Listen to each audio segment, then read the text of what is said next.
Em 2025, um número assusta. 1.018 pessoas foram assassinadas na Bahia em apenas 3 meses.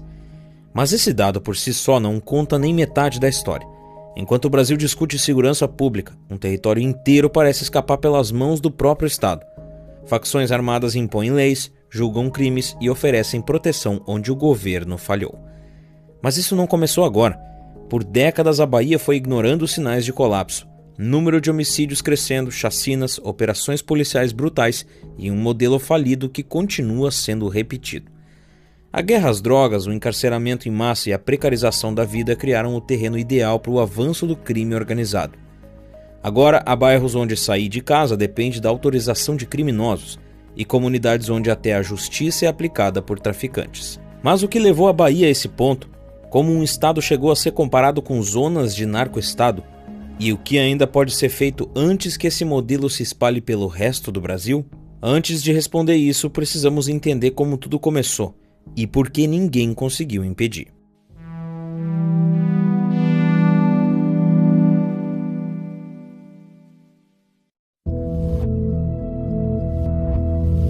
A crise de segurança pública que hoje domina a Bahia não começou de uma hora para outra. Ela é resultado de um longo processo construído por décadas e com sinais de alerta que foram sendo ignorados.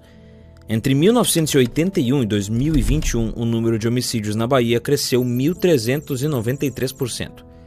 Esse salto assustador colocou o estado na liderança de um ranking que, infelizmente, ninguém gostaria de encabeçar: o da violência letal no Brasil. Em 2023, a Bahia registrou 6.578 mortes violentas intencionais, ou MVI, com uma taxa de 46,5 por 100 mil habitantes. Essa é uma das mais altas do país, mais que o dobro da média nacional, que ficou em 22,8 por 100 mil. Ao lado do avanço dos homicídios, cresceu também outro fenômeno: a letalidade policial. Só em 2023, 1.699 pessoas morreram em ações policiais no estado, o maior número entre todas as unidades da federação. Isso coloca a Bahia no topo da violência institucionalizada, com uma taxa de 12 mortes por 100 mil habitantes causadas por agentes do estado. Essa escalada vem de longe. Em 2022, a Bahia já havia ultrapassado o Rio de Janeiro como o estado com mais mortes por intervenções policiais. O dado por si só aponta para um modelo de segurança calcado no confronto e não na prevenção ou inteligência. Mas o que sustenta esse cenário vai muito além dos números. A Bahia está afundada no modelo estrutural de fracasso baseado em 3 pilares principais: a guerra às drogas, o encarceramento em massa e a precarização do trabalho. São fatores que, combinados, criaram o terreno ideal para o avanço das facções criminosas. Ao longo dos últimos governos estaduais, independente do partido, políticas públicas foram aplicadas sem planejamento estratégico, muitas vezes apenas como resposta a pressões momentâneas da opinião pública. Ainda em 2018, um relatório oficial já apontava o avanço das facções criminosas no estado, especialmente nas áreas periféricas. A previsão era clara, mas nada foi feito. A explosão da violência na Bahia é reflexo de um modelo de segurança baseado no improviso e na dependência excessiva do Estado, sem espaço para soluções de mercado que poderiam complementar as ações oficiais.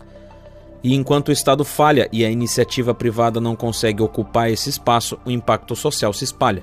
São famílias destruídas, comunidades inteiras marcadas pelo medo e territórios isolados do desenvolvimento econômico que poderiam transformar a realidade local. O que se vê então é a formação de um terreno fértil para a governança do medo. A ausência do Estado não gerou apenas insegurança, ela permitiu que outros poderes se estabelecessem nos territórios. Poderes que agora oferecem o que o governo falhou em garantir: proteção, renda, pertencimento e até uma forma própria de justiça. Esse é o pano de fundo da crise, mas tudo isso, o crescimento dos homicídios, a falência das políticas públicas e o avanço das facções, foi só o começo. A pergunta agora não é mais como chegamos até aqui, mas sim quem está no controle da Bahia hoje? Os números da violência na Bahia em 2025 mostram um estado que já perdeu o controle. Só nos 3 primeiros meses do ano foram 1.018 homicídios dolosos registrados, número que mantém o estado na liderança nacional de mortes violentas. Talvez o retrato mais claro do colapso esteja nas chacinas. Segundo o Instituto Fogo Cruzado, a operação em Fazenda Coutos, em março de 2025, foi a 100ª chacina registrada em Salvador e região metropolitana desde 2022. Nessa ação específica, 12 pessoas morreram após um confronto que durou mais de 7 horas. Suspendeu o transporte público e espalhou medo entre os moradores.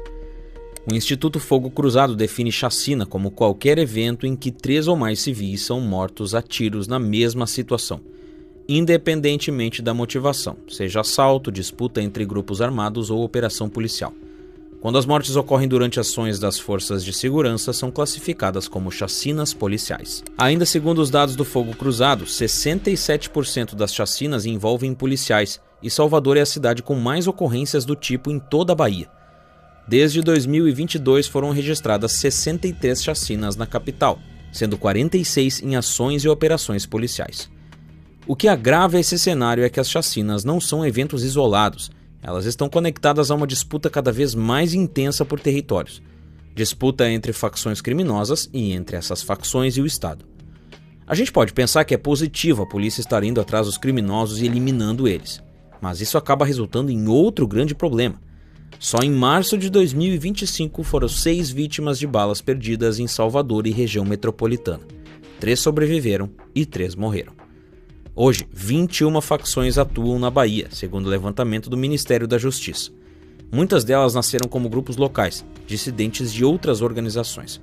Com o tempo, passaram a ter apoio de redes maiores como o PCC e o Comando Vermelho, formando alianças para disputar o controle do tráfico e do poder em diferentes bairros e cidades. Em muitos lugares, o crime organizado já substitui o Estado. Há bairros onde as facções controlam a entrada e saída de pessoas, cobram taxas de segurança, fazem julgamentos informais e até resolvem conflitos entre vizinhos.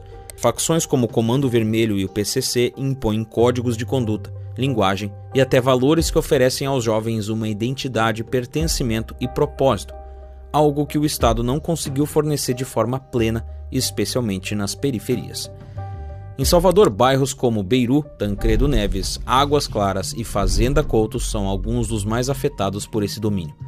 Em janeiro de 2025, um triplo homicídio na Baixa de Quintas chamou a atenção pelo nível de brutalidade.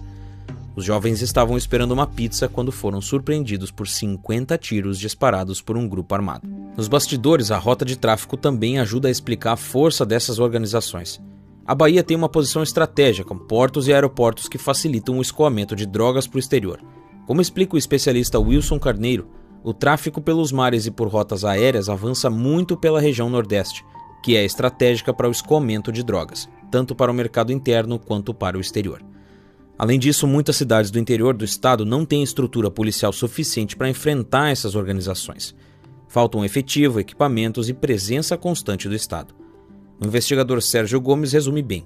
É um sinal muito claro que o Estado não está conseguindo enfrentar o crime organizado, e ele avança sobre o Brasil e avança rapidamente. Diante desse cenário, o governo estadual tem tentado agir. Pressionado por episódios de grande repercussão e por críticas crescentes da população, houve uma troca na cúpula da segurança. O comandante-geral da Polícia Militar, o chefe do Corpo de Bombeiros e a delegada-geral da Polícia Civil foram substituídos. A Secretaria de Segurança Pública anunciou também uma operação chamada Força Total, que aposta no uso de reconhecimento facial, câmeras integradas e um sistema de inteligência unificada para combater o crime. Ainda assim, mesmo com uma leve redução de 10,4% nas mortes violentas em relação ao mesmo período do ano anterior, a Bahia continua no topo do ranking da violência. Enquanto isso, novas facções continuam surgindo. Só em 2024, o número de grupos organizados na região Nordeste subiu de 30 para 46, com a Bahia liderando com 21 organizações. Muitas dessas facções nascem dentro do sistema prisional ou a partir de dissidências de grupos maiores, aproveitando a falha do Estado para expandir suas áreas de influência. A fragilidade das políticas públicas de segurança, falta de oportunidades e baixa presença do poder público cria o cenário perfeito para o domínio do crime. Em algumas regiões, moradores já não recorrem mais à polícia para resolver problemas. Eles recorrem à facção que comanda o bairro. Essa situação tem um custo direto na vida das pessoas e na economia local. Não se trata apenas de estatísticas, mas de comunidades inteiras impossibilitadas de empreender e prosperar, vivendo sob medo constante. Moradores relatam toques de recolher impostos por facções, festas autorizadas por criminosos, e até resoluções de conflito que acontecem no Tribunal do Tráfico, como se houvesse uma nova estrutura de poder operando em paralelo ao Estado. Além da capital, a violência também se espalha pelo interior. Cidades como Jequié, Eunápolis e Simões Filho estão entre as mais letais do Brasil. Elas fazem parte de uma lista que mostra o avanço do crime em lugares onde muitas vezes a estrutura do Estado é frágil ou quase inexistente.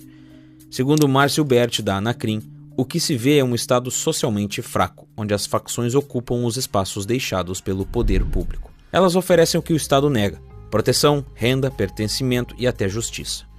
Quando isso acontece, não estamos apenas falando de criminalidade, estamos falando da construção de um novo tipo de poder que se impõe tanto pela força quanto pelo simbólico.